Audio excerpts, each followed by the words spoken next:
Sa hilagang bahagi ng Luzon, matatagpuan ang Cordillera, isang rehiyong hinubog ng matatayog na kabundukan, malamig na klima at mga tanawing patuloy na humahanga sa bawat bumibisita.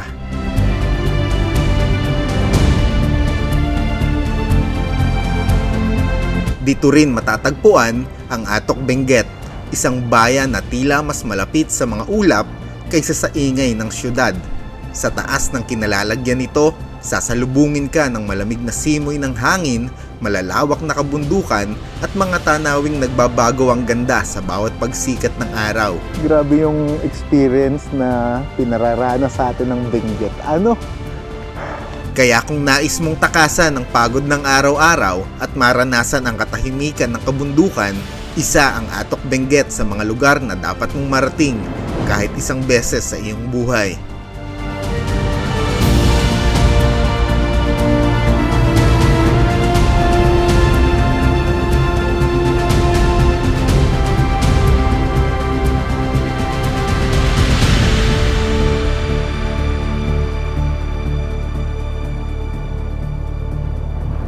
Just let it out, I'm by your side now. Just hold on a bit more, 'cause I know Solid na solid itong spot na nabisita natin. deep down I know you're strong. Give them hell, baby, prove them wrong. Just Sunrise talaga yung bubungad sa'yo. Ayan, sobrang ganda. I know you'll get up again. Better stand up tall, I know you can be brave, brave, brave.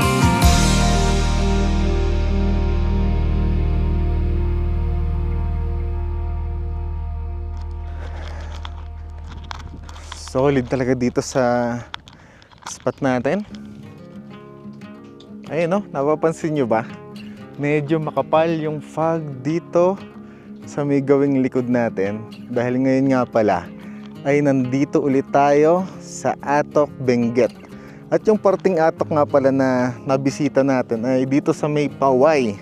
Tapos ito rin ang unang beses na talagang nasilip natin yung napakagandang lugar na to.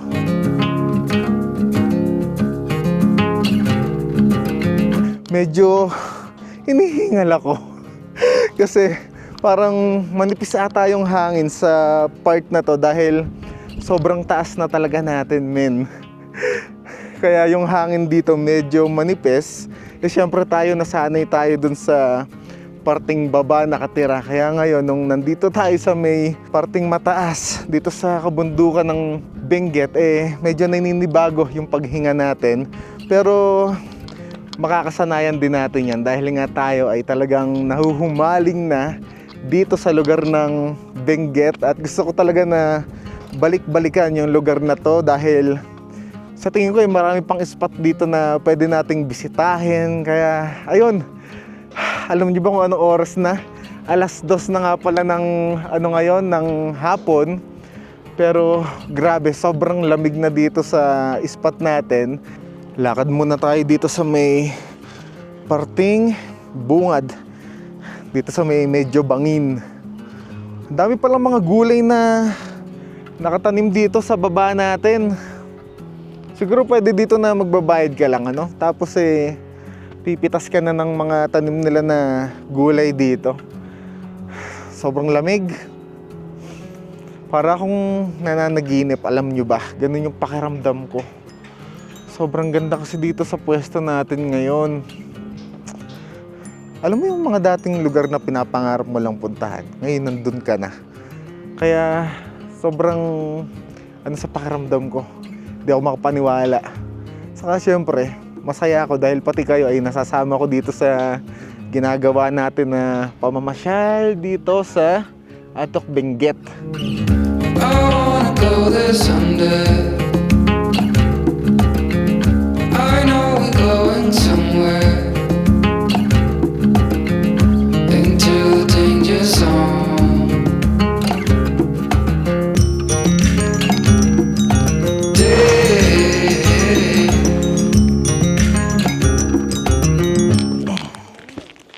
Ilagay na natin sa loob ng ating tent.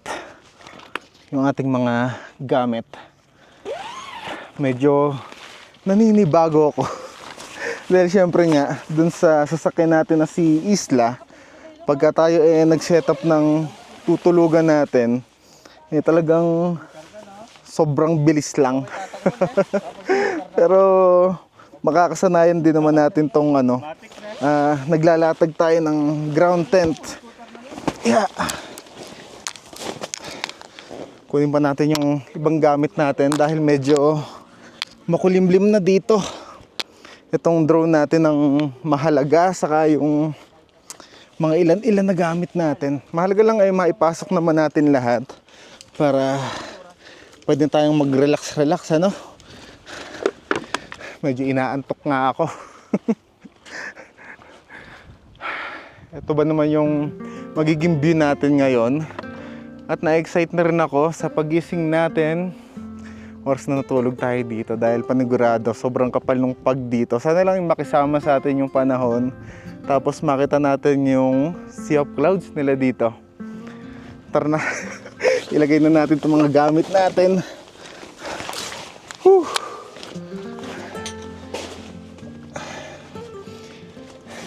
Namiss ko tuloy yung ganito no? Ground tent gaming. Ayan. Sana lang wag tumumba yung camera natin. Tapos ito na lang yung ating panglatag para babaksak yung camera natin. Para hindi direkta yung likod natin dun sa sa inihigaan natin. Di ba? All goods. Maya-maya ay pwede na tayong matulog. Tulugan ko na kaya kayo, yung gawin kong content matulog lang tayo dito. Ayan. Inom muna tayo tubig. Medyo hiningal ako. Iba talaga yung nipis ng hangin dito sa sa lugar pag medyo mataas.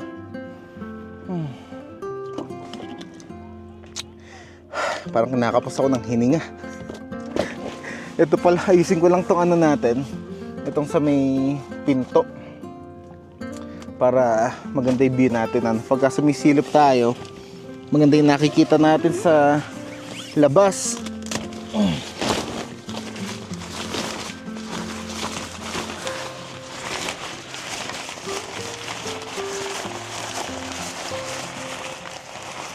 Yan. Pwede na to. Di ba? Mas maganda. Kita agad natin yung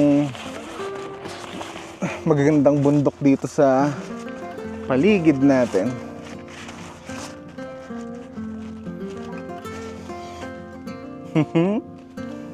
Panalo. Ayan Ayan lang naman yung view natin dito. Kaya kaka-relax ng gusto.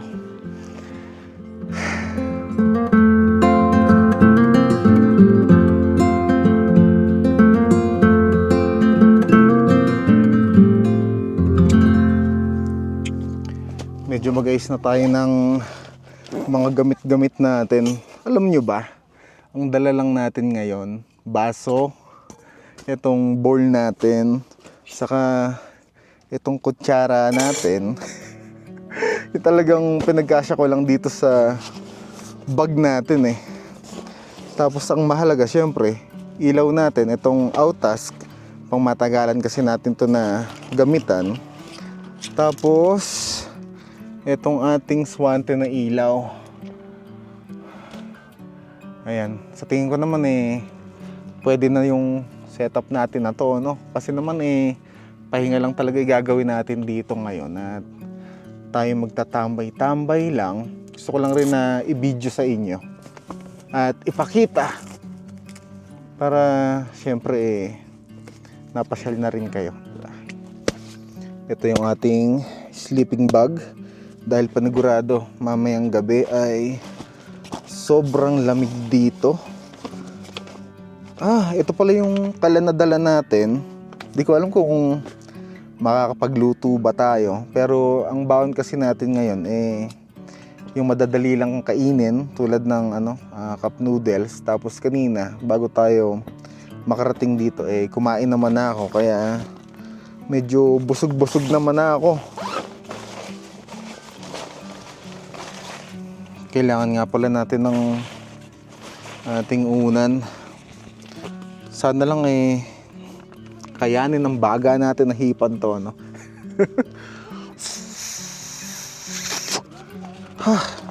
Bakit parang walang hangin na pumapasok?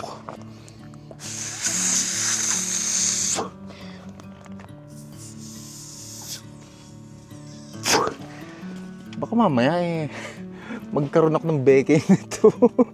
Kakaihip dito.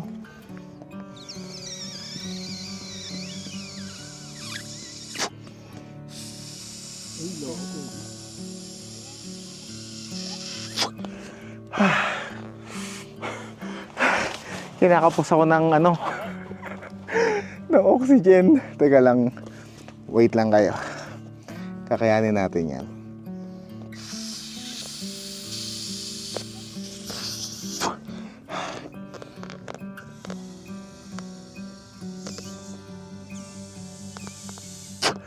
Kailangan natin mag-focus.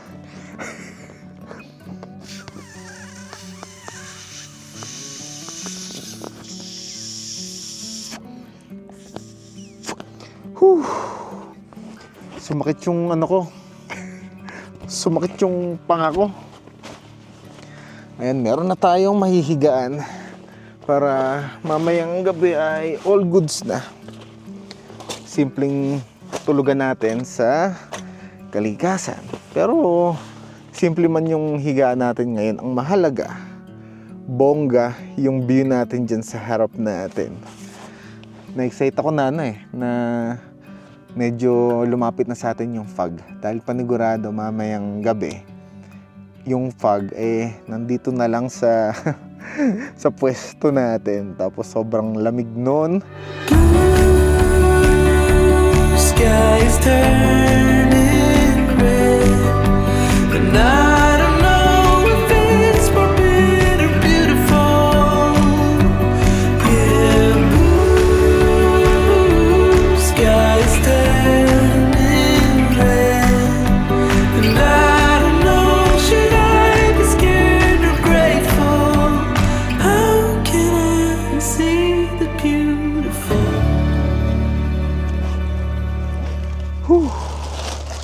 Grabe na yung lamig ngayon dito sa spot natin. Kaya ngayon ay kailangan na natin ng tulong para kahit paano maibsan yung lamig na nararamdaman natin. Tayo ay magsusuot na ng ating panlamig. Buti na nga lang ay meron na tayong gagamit pagka tayo ay nandito sa gawing Benguet. Pagka ganitong malalamig yung lugar meron na tayong masusuot. Dahil nung nakaraan nakita ko to online, tapos medyo mura lang, kaya din bumili na tayo. Alam nyo ba yung fog nandito na ngayon sa level natin. Kaya grabe yung lamig ngayon dito. Nananakit na. Ganon, meron na siyang konting kurot na inaano dito sa balat natin na binibigay ba. Kaya kailangan na nating balutin ang sarili natin para mainitan tayo kahit paano.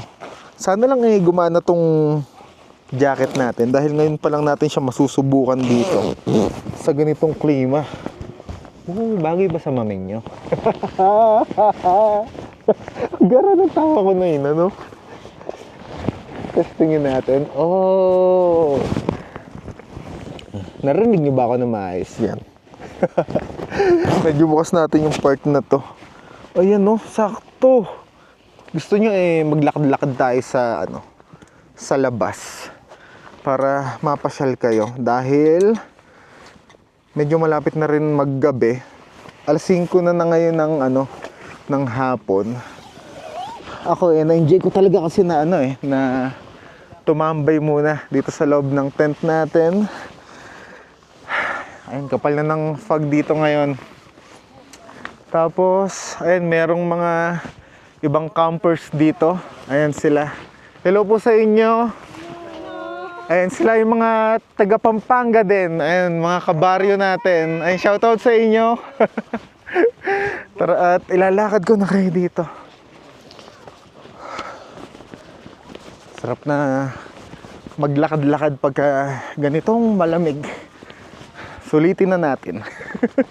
Dahil bukas ay uuwi na naman tayo sa mainit na klima dun sa gawing baba sa atin. Kaya ngayon ay ipapasyal ko na kayo. At syempre, para makita rin natin yung napuntahan natin na lugar. Ayun, ang daming campers ngayon dito. Mga nakaset up sila dyan. Hello po sa inyo. Hello po. Ang daming mga camper ngayon dito. Ano? Hello po sa inyo. Magandang hapon po. Natuwa, ang daming mga camper dito sa napuntahan natin. Hinihingal ako. Hello po sa inyo. Hello po. Solid. Para tayong nasa ano no? Nasa Korea, para tayo sa Japan, nasa ibang bansa no? Pero alam nyo ba, dito lang yan sa atin sa sa Pilipinas. Merong mga lugar dito sa atin sa Pilipinas na makakaramdam ka talaga ng ganitong lamig, alam mo yun? Hindi na natin kailangan pumunta sa ibang bansa kung gusto mo lang makaramdam ng sobrang lamig. Dahil dito sa Benguet ay pwede mo nang ma-experience yan. Tapos syempre, kayang-kaya pa ng budget natin. Tapos napakaganda talaga ng view dito. Lamig! Pero sana ay nag-enjoy kayo dito sa ginagawa natin. Ako kasi, talagang nag-enjoy. Tapos gusto kong ipakita sa inyo itong makapal na fog. Lalo yung mga kamame natin na hindi pa napupunta dito sa gawing Benguet, ako na bahala magpa-share sa inyo, hanggat di pa kayo nakakapunta dito. Ako muna ang maglilibot sa inyo. Alam nyo, ako rin hindi ko rin na ina-expect na nakakapunta ako dito, di ba? Dati kasi parang nag-stick lang ako kung saan nakakomportable. Kaso nga dumating yung time na kailangan ko ng lumabas dun sa comfort zone ko para mas lalo bang makapag-explore at makakita ng mga bagong lugar. Kaya minsan okay din na umalis tayo sa isang lugar na komportable tayo kasi doon natin makikita yung tunay na potensyal natin, tunay na lakas natin, di ba? Yung mga takot natin na kinababahala dati, kaya naman pala natin, di ba? Tulad ko ngayon, di ba? Nandito na tayo sa Benguet. Dati, medyo natatakot ako puntahan yung lugar na to kasi nga, nasa isip ko mataas siya. Ganon. Hindi kakayanin ng sasakyan ko, pero buti na lang sinubukan natin, di ba? At ngayon nalaman natin na kakayanin naman pala. Talagang minsan nasa isip lang natin yung takot. Minsan mas okay din na subukan muna natin yung isang bagay bago natin isipin na hindi natin kakayanin, di ba? Kasi kung nanalo yung takot ng sa sarili ko, baka hindi natin nakita yung lugar na to at hindi natin na-experience yung ganito kalamig na lugar, saka ganito kagagandang view yung makikita natin, di ba? Talagang sulit na sulit.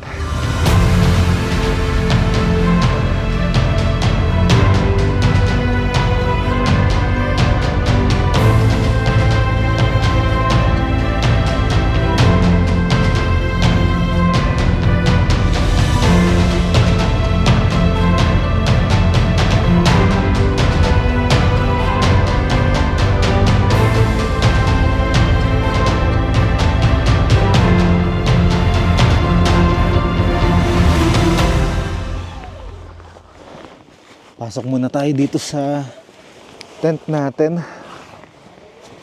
Grabe, namumuti na yung paligid natin. Hindi ko na makita yung mga kabundukan ngayon. Yung kaninang natatanaw natin na Maraming bundok dito sa paligid. Ngayon, wala ka nang maaninag na kahit na ano. Ang lamig. Grabe yung experience na pinararanas sa atin ng Benguet. Ano? Hello! Ano ulit name mo? Hello, Revelation Prison. Hello, tara dito kay Tito. Tara dito. Nag-enjoy ka pagka nagka-camping ka? Ha? Camping kami sa Nagka-camping din kayo sa beach. Si Tito rin nagka-camping sa beach minsan. Saan ka punta? Ha? Tara dito kay Tito. Kasama kita sa vlog ni Tito. O, dahan-dahan. Oo. Nakakatuwa lang, ano. Yung mga bata ngayon, kahit pa paano ay natututo na silang magpunta sa kalikasan, saka mag-camping. Nag-enjoy ka ba mag-camping? Kasama mo yung daddy mo saka mami mo. Kadalasan kasi yung mga bata ngayon, alam niyo yun, puro cellphone, puro sila laro sa laptop o kung ano-ano. Pero nakakatuwa yung mga ibang bata ngayon na ganito, namumulat na sila sa ganitong ginagawa. Kahit pa paano mas okay. Kasi pagka puro gadget nga yung ginagawa, minsan nakakasira sa mata nila. O, halika dito kay Tito. Samahan mo si Tito. Kasi walang kasama si Tito O, dito tayo magtambay. O, tara dito. O, ayan. Mag-hello ka sa mga kamamen. Sabi mo, hello kamamen. Hello. Okay lang, sasama ko siya sa vlog ko. Ayun yung yung mga kasama niya. Ayun, hello sa inyo. nagtitiktok ako. Nagtitiktok ka? Ano ginagawa mo sa TikTok? Nagda-dance. Nagda-dance din. Ano na mo sa TikTok? Papa-follow natin yan doon sa kamamin natin. Ano na mo sa TikTok daw? Ay, hindi niya alam. Nahihiya siya, Okay lang yan. Yan mo, papahanap kita sa TikTok, Ayun, tandaan niyo yung mukha nung bata na to. Pag nakita niyo, i-follow niyo na lang siya. No?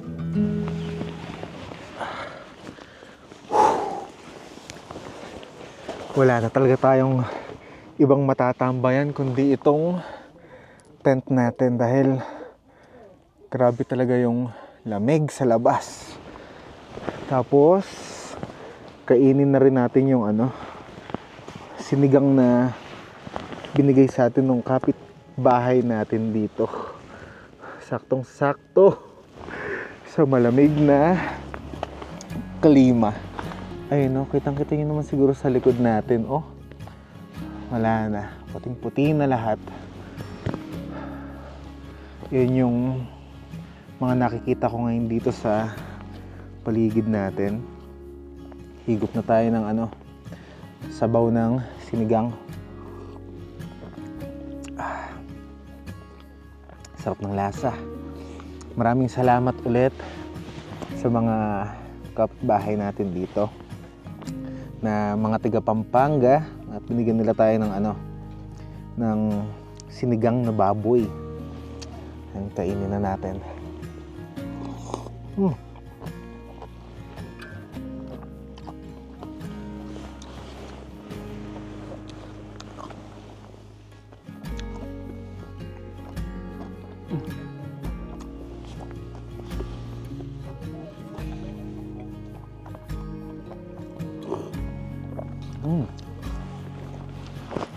Sarap. Okay din yung na-experience natin yung ganito, Dito tayo natulog sa ground tent natin. Para nga paiba-iba ba yung nararanasan natin.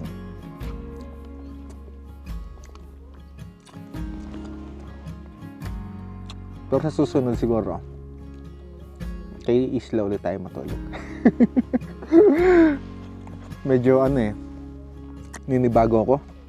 Kanina nga pala, tiningnan ko kung gaano nakalamig dito sa spot natin. Parang nasa 12 degrees na siya. Kaya grabe talaga yung lamig. Tapos ayun, naka-short pa rin tayo. Pero meron tayong baon na dyan na parang pantalon. Makakatulong yun sa atin para hindi tayo masyadong lamigin. Tapos sleeping bag. Kaya sa tingin ko naman kahit pa paano ay maiibsan ng konti yung lamig na nararamdaman natin dito. Grabe. Alam niyo bang ngayon ko lang na-experience yung ganitong lamig sa tanong buhay ko. Kaya nakakatuwa din at nasamahan niyo ako habang ako ay naninigas dito parang hotdog sa rep. Higup muna tayo sa bago ako magkwento sa inyo.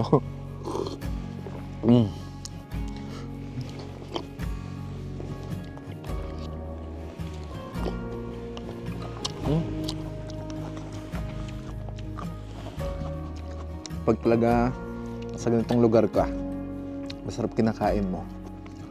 May sabaw. Kahit paano nakakatulong sa para mainitan yung katawan mo ba. Ganun. Parang hindi na nga tayo magdi-dinner mamaya kasi parang gusto ko na lang mamahinga at sulitin yung lamig dito. Mas magtambay-tambay na lang tayo dito.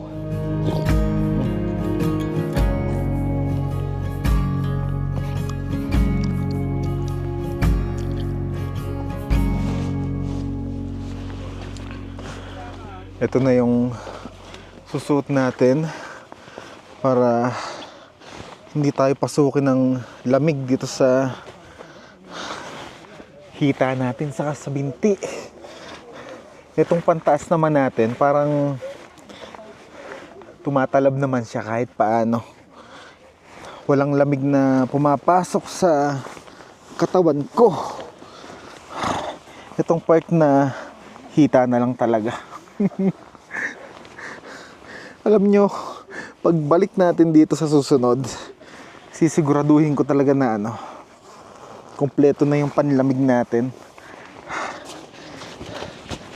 Sa tingin ko, sa susunod mag pa tayo, mag long sleeves, parang ganon, para mas makapal. Ngayon kasi naka t-shirt lang tayo na medyo manipis, kaya parang medyo nararamdaman ko ng konti. Ayan, parang effective nga itong natin, itong jogging pants natin. Uminit na. Tapos itong pantaas natin, sakto lang pala. Ayan, di ba? Whew. Narinig di ba ako ng maayos yan? Kasi yung mic natin nandito sa loob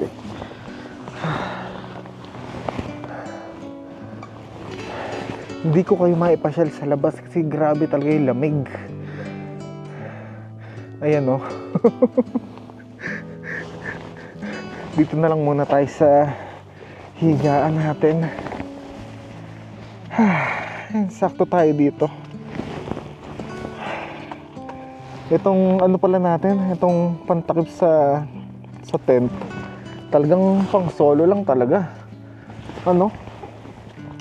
Tapos medyo malambot siya. Ayan yung natin, saktong sakto. Ang ganda nitong tent natin na Moby Garden. Alam nyo ba na matagal na sa atin yung tent na to. Ngayon lang natin nagamit dahil nga dapat nung nakaraan magbumotor tayo, kaya bumili tayo ng mga gamit pang motor. Kaso nga nung time na yun bigla naman akong naoperahan, kaya hindi tayo natuloy na mag-moto camping, moto adventure nung time na yon. Siguro pagka talagang naging maayos na ako ng gusto, pwedeng ituloy natin yun. Para minsan naka-motor naman tayo maglilibot-libot. Tapos syempre ganito pa rin gagawin natin, camping, tapos adventure. Punta tayo sa mga ganito kagagandang lugar na malamig. Pero kailangan ko munang paghilumin ng ayos yung aking offer sa tiyan dahil minsan talaga ay kumikirot pa. Parang taon ata ang kailangang bilangin para kahit papaano medyo mas maging okay siya. Dahil nung nakaraan tinanong ko sa doktor, ganun daw talaga, kaya tiis-tiis muna. Dito ulit tayo mapagmotor Pero okay lang naman, nagagawa naman natin yung gusto natin. Kaya kwentuhan muna tayo dito sa loob dahil sobrang lamig.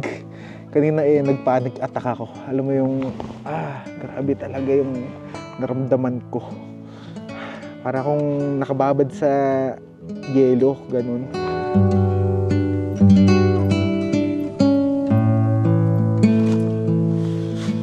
Magandang gabi na sa inyong lahat. At ayun na nga. Ako ay medyo nararamdaman ko na yung yung pagod. Kaya sa tingin ko ay kailangan na nating magpahinga para tayo ay makabawi ng lakas. Tapos medyo kumikirt din itong inopera sa atin. Kaya yan, kailangan ko nang ipahinga. Tapos hindi na rin naman na tayo dito makakalibot dahil wala naman na kayong makikita dito sa labas. Kaya bukas ng umaga ay lilibot tayo dito. Kaya ayan, papahinga na muna ang Yoma Menyo. Grabe, daig pa natin yung naka-aircon. Ay, yung una natin. Ayan. Good night.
Ganda ng tama ng sikat ng araw dito sa spot natin.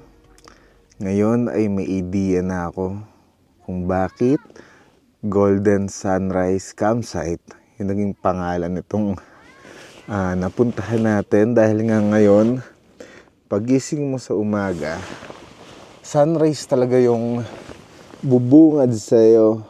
Ayan, sobrang ganda. Tapos mga silhouette ng bundok sa paligid. Kaya pagkagising mo dito sa umaga, talagang marerelax ka na ng gusto. Dahil para kang nasa isang pelikula na ikaw yung bida. Tapos nakikita mo dito sa paligid yung napakagagandang tanawin. Ayun, magandang umaga sa inyong lahat. At ayun, alas 6 na nga pala ng umaga ngayon. Medyo kanina pa tayo gising. Nagpalipad lang ako ng drone para makita nyo ng gusto yung sobrang gandang spot na nabisita natin. Yung experience nga pala natin dito sa pagtulog dito sa spot natin. Tapos dito sa ating ground tent. Sasabi ko ay solid. Solid na solid.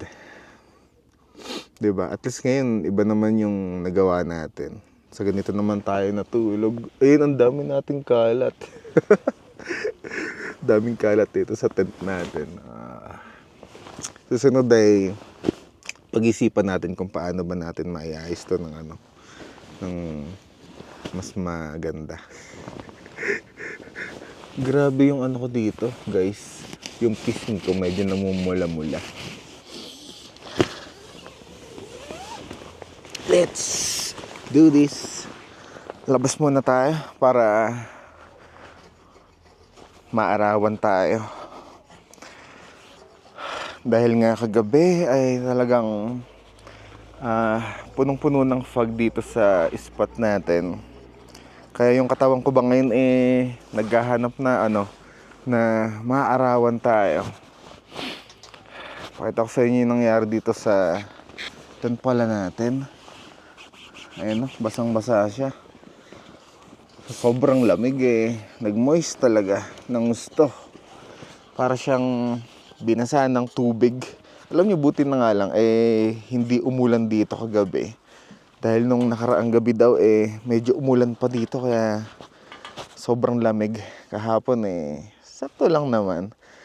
Tapos nga nung chinek natin yung temperatura dito, parang nasa 12 degrees, ganun siya.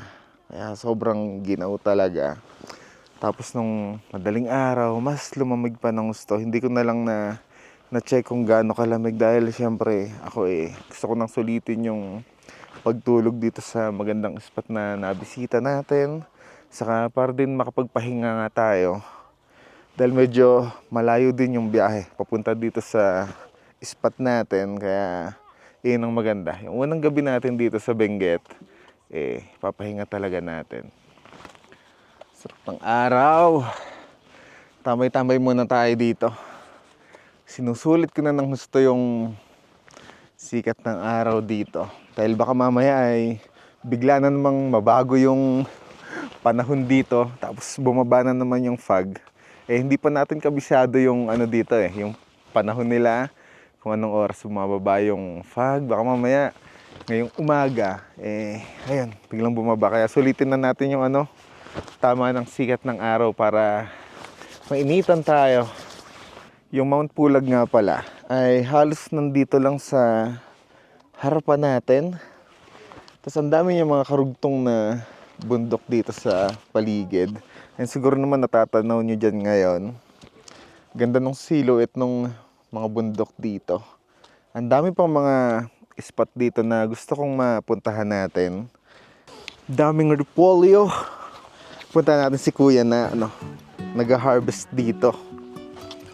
Kuya, okay lang ako maglakad dito sa gilid? Para makakita tayo ng actual na pag-harvest ng repolyo. Hello Kuya, ano pangalan mo? Michael. Ayun si Kuya Michael. Hello sa'yo Kuya Michael. Daming repolyo dito Papakita ko sa inyo. Ito po. Ayan fresh na fresh pa. Bagong pitas lang.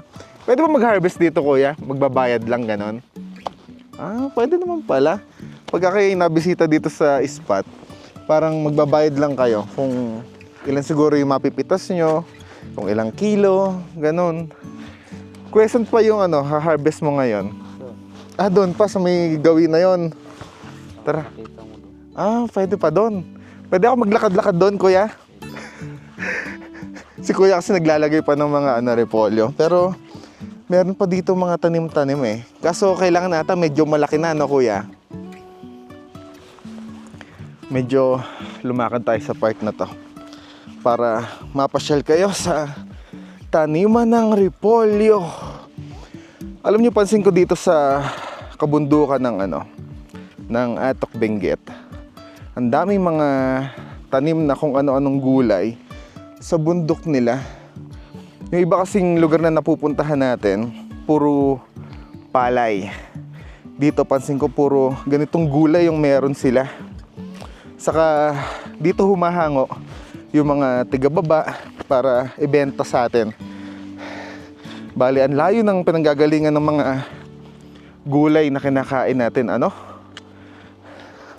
Nakakatuwa lang dahil actual nating nakita yung mismong taniman ng repolyo dito. Bagong experience ng Yoma Menyo. Kaya nakakatuwa.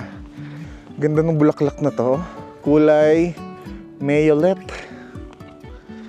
Parang yung mga kakaibang bulaklak dito natural lang na tumutubo kung saan saan. Ito tingnan nyo para siyang maliit na sunflower. Para lang siya mga damong ligaw. Sa atin yung mga ganyang klase ng halaman at bulaklak, grabe, ang mahal ng binibenta. Pero dito, alam nyo ba, matatagpuan lang sa gilid-gilid. Grabe talaga. Pag naglakad ka dito, iba yung hingal na mararamdaman mo. Ay sila tita, good morning po sa inyo. May nakita ko na tindan nilang dito. kape. Medyo tinatambad ako na magluto-luto pa tayo. Magtimpla na lang tayo ng ating kape dito. Hello, tita. Ano po pangalan niyo? Rona po. Ayun, si Tita Rona, ang kapamilya natin dito. Ate lang. O, si Ate Rona. Nasaan si Tita? Bakit pumasok sa loob? Tita, nasaan ka? Good morning sa tita natin dito. Ito yung mga tinda nila eh. Palagi ko pwede na tong black lang. Tapos, ate, paano gawin ko dito? Hindi ako sanay. Dito sa ano. Sige nga po ate. Maraming salamat sa ate natin dito. Alamin naman ang mamenyo. Ano pa talaga? Inosente pa sa mga gamit-gamit. Ano? Opo, yung black na lang po siguro. Lamig. Pero sa inyo ate, mainit pa yung lagay na to. Sakto lang. Hindi pa ito yung talagang sobrang lamig. Ano na lang kaya siguro kung ano na, yung mas malamig pa dito ate. Sige po ako maglagay pala ng asukal, ano? Yun. Ganun lang pala yun ate. Hindi ko kasi alam kung paano eh. Kaya maraming salamat ate. Thank you po sa kape na mainit. Saktong-sakto dito sa klima. Black coffee lang tayo. Kasi yung pagka may cream yung iniinom natin, nag-a-acid talaga ako. Tapos yung opera natin sa tiyan natin ay medyo kumikirot-kirot. Kaya ano lang, black coffee lang. Para kulay lang ba.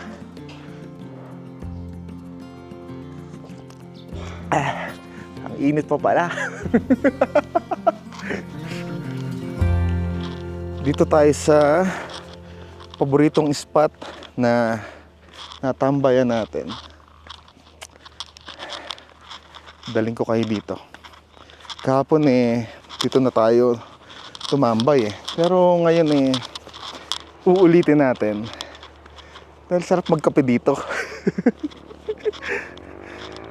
Kaya syempre, kailangan natin na enjoyin at sulitin habang humihigop tayo ng mainit na kape.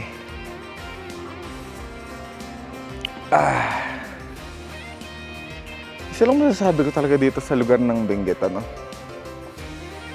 sobrang ganda. Buti na lang talaga umalis tayo sa comfort zone natin.